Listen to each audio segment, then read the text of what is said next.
मुसलमान और इल्म का ताल्लुक ऐसा ही है जैसा कि जिस्म और रूह का।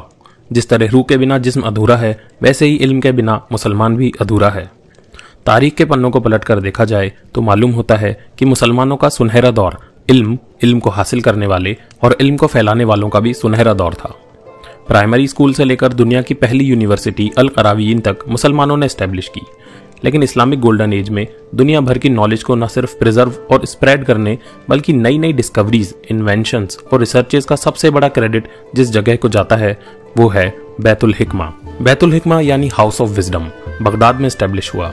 ये वो जगह थी जो 500 सालों तक दुनिया भर के इंटेलेक्चुअल्स को अट्रैक्ट करती रही। इस ही जगह ने हजारों की तादाद में जबरदस्त scientist, astronomers, medics, translators, mathematicians, philosophers, polymaths और ज्योग्राफर्स दुनिया को दिए। यहाँ अंजाम दिए जाने वाले कामों में एंशिएंट नॉलेज का preservation, book collection, book preservation, book binding से लेकर दुनिया भर की किताबों का translation, study, teaching, scientific research, discoveries और कई तरह के इन्वेंशन शामिल हैं। यहाँ पर दुनिया के कई नक्शे और एस्ट्रोनॉमिकल फोटोग्राफ्स तैयार किए गए। बैतुल हिकमा में ही स्कॉलर्स और साइंटिस्ट ने literature, art, history, philosophy, linguistic, medicine जैसे सब्जेक्ट्स पर कई किताबें लिखी। इन्हीं वजहों से बगदाद इस जमाने में वो जगह थी जिसे दुनिया का लर्निंग सेंटर और इसकी इल्मी खिदमात की वजह से सेंटर ऑफ द वर्ल्ड भी कहा जाता था। बगदाद की इस रेपुटेशन और तरक्की की बहुत बड़ी वजह यह थी कि इल्म से रिलेटेड हर काम में खलीफा खुद पर्सनल इंटरेस्ट लिया करते थे। हाउस ऑफ विजडम एस्टेब्लिश होने से कई साल पहले मैन्युस्क्रिप्ट्स को कलेक्ट करने का काम शुरू किया खलीफा अल महदी ने। जब भी वो किसी मुल्क को जीत लेते, वहां से किताबों को हिफाजत के साथ बगदाद पहुंचा देते। इस काम को इनके बेटे खलीफा अल हादी और फिर उनके बेटे खलीफा हारून अल रशीद ने जारी रखा। हाउस ऑफ विजडम को इसके डेवलपमेंटल स्टेज के हिसाब से दो नामों से जाना गया। खलीफा हारून रशीद के ज़माने में जब इसे एस्टेब्लिश किया गया तब इसे खिजानत अल हिकमा यानी लाइब्रेरी ऑफ विजडम कहा गया। लेकिन बाद में खलीफा अल मामून के ज़माने में जब ये एक बहुत बड़ी एकेडमी में बदल गया तो इसका नाम बैतुल हिकमा कर दिया गया।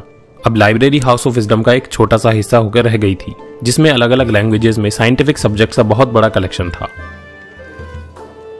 हारून रशीद के ज़माने में अगर कोई रेयर या इंपॉर्टेंट किताब किसी की पर्सनल प्रॉपर्टी होती तो उसको मुंह मांगी कीमत देकर खरीद लिया जाता। हारून रशीद ने ही यहाँ एक साइंटिफिक कलेक्शन और एकेडमी ऑफ साइंस को एस्टेब्लिश किया। हारून रशीद के वजीर याहया बरमकी का कंट्रीब्यूशन भी जबरदस्त है।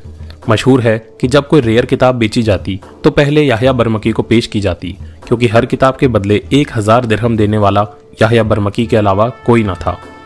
यही वजह थी कि जितनी रेयर किताबें याहया बरमकी की लाइब्रेरी में थी, उतनी नायाब किताब शाही लाइब्रेरी में भी मौजूद नहीं थी। सन 813 से 833 तक अल मामून ने 20 साल राज किया। अल मामून ने बैतुल हिकमा में साइंस की हर ब्रांच के लिए अलग से सेक्शन बनवाया। इन सेक्शंस में हर तरह के सब्जेक्ट्स के माहिर रोज मिला करते और तरह तरह के काम अंजाम देते। अल मामून ने एक बार सिसिली के राजा से वहां की लाइब्रेरी में मौजूद हर किताब भेजने के लिए खत लिखा और दरख्वास्त की, और किंग ऑफ सिसिली ने खुशी खुशी हर किताब की कॉपीज भेज दी। किताबों को एक जगह से दूसरी जगह ले जाना बेहद मुश्किल काम था।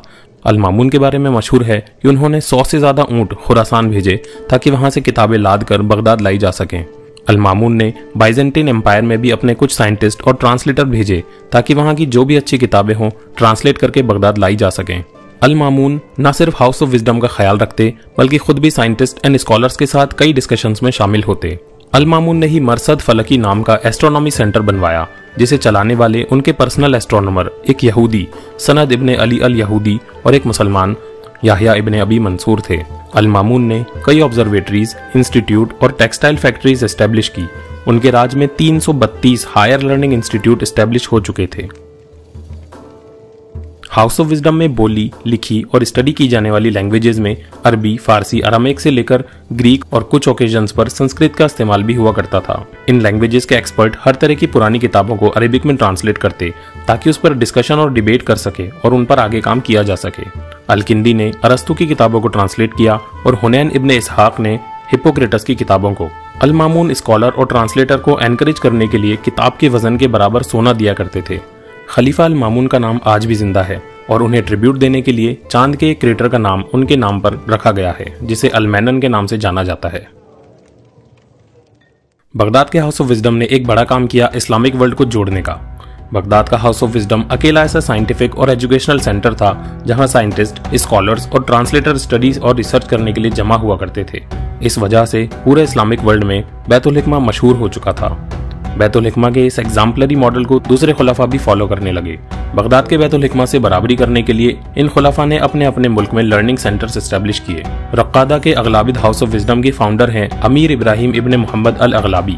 अंदलूसिया के हाउस ऑफ विजडम के फाउंडर हैं उमैयद खलीफा अल हकम अल मुंतशिर। कायरो के हाउस ऑफ विजडम के फाउंडर हैं अल हाकिम बी अमरुल्लाह। इसका फायदा ये हुआ कि पूरे इस्लामिक वर्ल्ड के हर हिस्से में साइंटिफिक और इंटेलेक्चुअल डेवलपमेंट बहुत तेजी से हुआ। हाउस ऑफ विजडम से निकले जबरदस्त स्कॉलर्स में मैथमेटिशियन और ट्रिक डिवाइसेस के inventors Banu Musa brothers, the father of algebra al Khwarizmi, मशहूर पॉलीमैथ अल किंदी, एक बड़े फिजिशियन और ट्रांसलेटर हुनैन इब्ने इसहाक शामिल हैं। ये उन लोगों में से हैं जिनकी डिस्कवरीज और रिसर्च ने आज के ज़माने की साइंस की नींव रखी। इसीलिए जॉर्ज सार्टन ने अपनी किताब हिस्ट्री ऑफ साइंस में कहा, Muslims are the fathers of modern science. 500 सालों तक दुनिया को इल्म की रोशनी से रोशन करने के बाद 1258 में वो वक्त आया जब सब कुछ खत्म हो गया। चंगेज खां के बेटे हलाकू खां ने बगदाद पर अचानक हमला कर दिया।